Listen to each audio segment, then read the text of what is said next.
হরে কৃষ্ণ, রাধে রাধে বন্ধুরা, সবাই কেমন আছো? নিশ্চয়ই খুব ভালো আছো, আমি খুব ভালো আছি।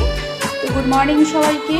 সকাল সকাল গরম জল এক গ্লাস আমি খেয়ে নিলাম, তারপরে বাড়ি ঘরের কাজ করতে হবে। তো তার মধ্যে দুধের গাড়ি আসলো, সেই দুধগুলোকে নিয়ে আবার সব ফ্রিজে সেটিং করলাম।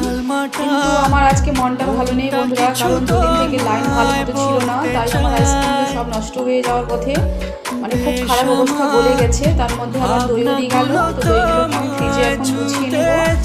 তার মধ্যে অনেক কাজ আছে, কিছু কাজ রয়েছে। এখন সকাল সকাল সব কাজ ছেড়ে নিয়ে রান্না করতে হবে। তো রেড কার্ডের দই বই বন্ধুরা, তোমরা যদি খেতে চাও অবশ্যই এসো আমার দোকানে, আর সঙ্গে অনেক কিছুই পেয়ে যাবে। আর তার মধ্যে আমি এখন ফ্রিজ খুলে সব গুছিয়ে নেবো।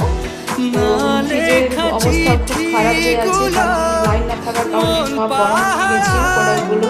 তো যাই হোক, নিলাম ভালোভাবে। এখন লাইন আসছে, কাজটা কতক্ষণ জানি না, কিন্তু আসলে সেটা আবার ঠান্ডা হয়ে যাবে পুনরায়। সব কিছু কাজ বাজ সেরে নিয়ে এখন রান্নাটা সেরে নিচ্ছি দুপুরে।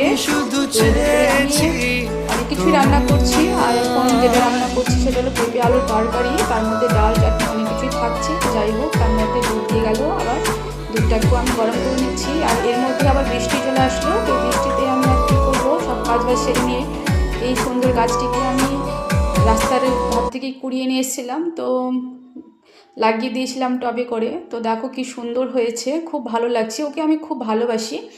আর দেখো কি সুন্দর বাচ্চাও দিয়েছে গাছটি, আর তার সঙ্গে ফুলও দিয়েছে। আমার খুব ভালো লাগছে, মানে খুব খুশি লাগছে। মানে কি বলবো, গাছটা আধমরা হয়ে পড়েছিল, সেটাকে একটা নতুন জীবন দেওয়া সত্যি খুব ভাগ্যের ব্যাপার। খুব ভালো লাগছে আমার, মানে সেটা মানে বলে বোঝাতে পারবো না। তো এই যে দেখো কি সুন্দর ফুলও দিয়েছে। তো যাই হোক, এই যে অনেকগুলোই গাছ লাগিয়েছি আমি ছোট ছোট টবে করে, দেখা যাক কেমন হচ্ছে, তোমাদের সঙ্গে অবশ্যই শেয়ার করব। আর এই গাছগুলোকে আমি সব বের করে জল খেতে দিলাম। বৃষ্টি পড়ছে তাই ভাবলাম একটু ভরপেট পানি পিয়ে ওরা একটু পিয়ে লিক, কারণ জল পেলে গাছগুলো সতেজ হয়ে উঠবে, আবার ভালো লাগবে। যদিও আমি প্রতিদিন জল দিই। আর দেখো কি অবস্থা কাপড়ের, আমার অনেকগুলো কাপড় খেচেছি, কিভাবে শুকাবে বন্ধুরা বলো এই বৃষ্টিতে।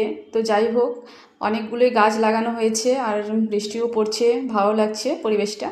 তো যাই হোক, এখন আমি ঘরে আসলাম, 12টা বাজে। সকাল থেকে কিছু খাওয়ার সময় পাইনি।